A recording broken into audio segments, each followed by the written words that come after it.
Har du nogensinde tænkt over, at et simpelt hej kan gemme på en hel verden af intentioner? Jep. I dag vil jeg afsløre de 5 hemmelige måder, en kvinde hilser på dig, når hun føler en ægte interesse. Og det sidste tegn på listen, det er det mest subtile, men også det mest kraftfulde. Bliv hængende helt til slut, for når du har hørt det her, kommer du aldrig til at se en hilsen på samme måde igen. Men først, husk at abonnere på kanalen, smid et like og tryk på klokken, så du ikke går glip af noget om kvindelig psykologi og adfærd. Og hvis du vil blive en mand, der virkelig er uimodståelig, så tjek min e-bog Tiltrækningens Hemmeligheder. Der forklarer jeg de teknikker, som næsten ingen kender, men som fuldstændig ændrer, hvordan kvinder opfatter dig. Okay, lad os komme direkte til sagen. Måden en kvinde hilser på dig, er et af de mest ærlige spejle af hendes sind. Inden for neurovidenskab kalder man det ikke-verbal kommunikation af interesse. Et sæt mikroudtryk og små bevægelser, som hjernen sender ud uden bevidst kontrol. Med andre ord, hendes krop afslører det, hjertet prøver at skjule. Så hvis du lærer at læse de her signaler, vil du opdage meget mere end bare et hej. Du vil forstå, hvad der faktisk ligger bag. Nummer 1. Smilet, der lyser hele rummet op. Det her er det første og mest åbenlyse tegn, men mange overser det stadig. Når en kvinde hilser på dig med et ægte smil, det der får hendes kinder til at løfte sig og øjnene til at glimte, så er det hendes limbiske system, der er i gang. Hjernen frigiver dopamin og oxytocin, nydelses- og tilknytningshormoner, fordi hun forbinder din tilstedeværelse med en god følelse.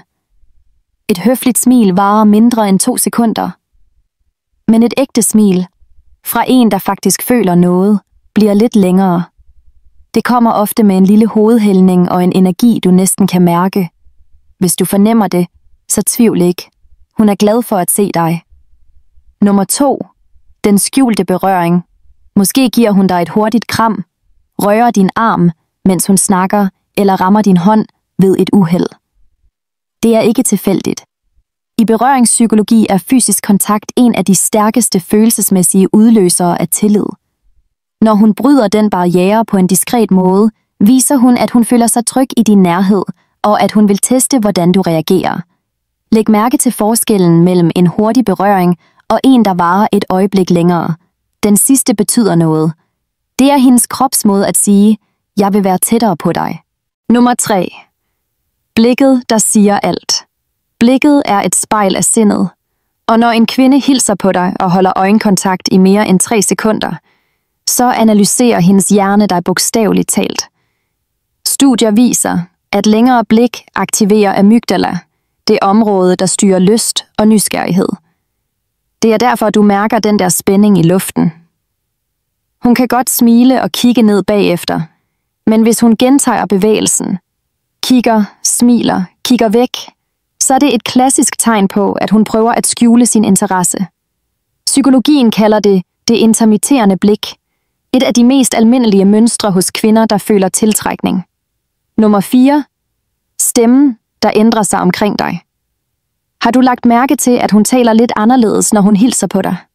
Blødere, mere roligt, næsten som om hun vil forlænge øjeblikket. Det er ren biologi. Hendes stemme bliver dybere, når der er tiltrækning, fordi hjernen frigiver serotonin og afslapper stemmebåndene. Kvinder lægger sjældent mærke til det bevidst, men mænd, der virkelig lytter, fanger det med det samme. Så næste gang hun siger hej, så lyt til rytmen i stemmen.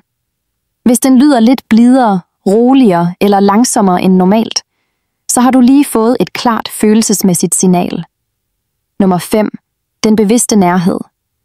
Det sidste tegn er det mest subtile og det mest afslørende. Det handler om, hvordan hun stiller sig, når hun hilser på dig. Når der er interesse, vil hun mindske afstanden mellem jer, læne kroppen lidt frem og vende fødderne i din retning.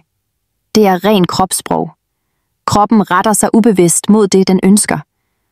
Og hvis hun oveni det trækker øjeblikket lidt ud, måske bliver stående for at snakke lidt længere, griner eller stiller små spørgsmål bare for at blive i kontakten, så er der ingen tvivl.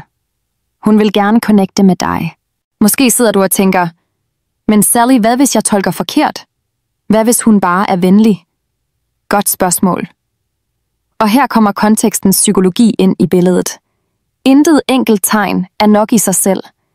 Men når du ser 2, 3 eller flere af de her ting ske samtidig, begynder mønstret at vise sig. Og menneskehjernen elsker mønstre. Den søger sammenhæng mellem, hvad folk siger og hvad de viser. Hvis hendes handlinger signalerer nærhed, og stemmen og blikket matcher smilet og berøringen, så har hendes krop allerede truffet en beslutning, også selvom hendes bevidsthed stadig prøver at benægte det. Så hemmeligheden er simpel. Stop med at lede efter svar i ordene, og begynd at lytte til, hvad kroppen siger. Ægte tiltrækning bliver sjældent sagt højt. Den bliver følt. Fra i dag kan hver hilsen være et følelsesmæssigt kort. En stille invitation til at se, hvad der gemmer sig under overfladen. Og hvis du lærer at aflæse det, vil du begynde at skille dig ud.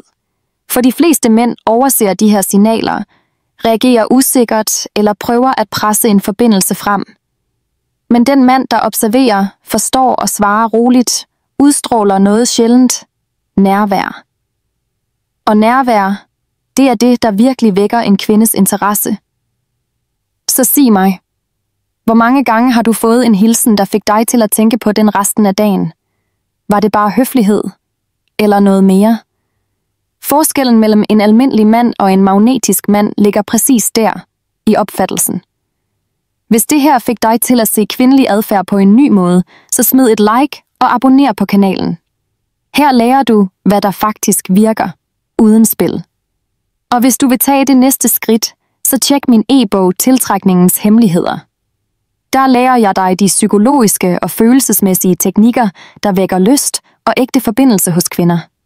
Husk, nogle gange begynder alt med et simpelt hej, men når du forstår, hvad der ligger bag, så er intet længere simpelt.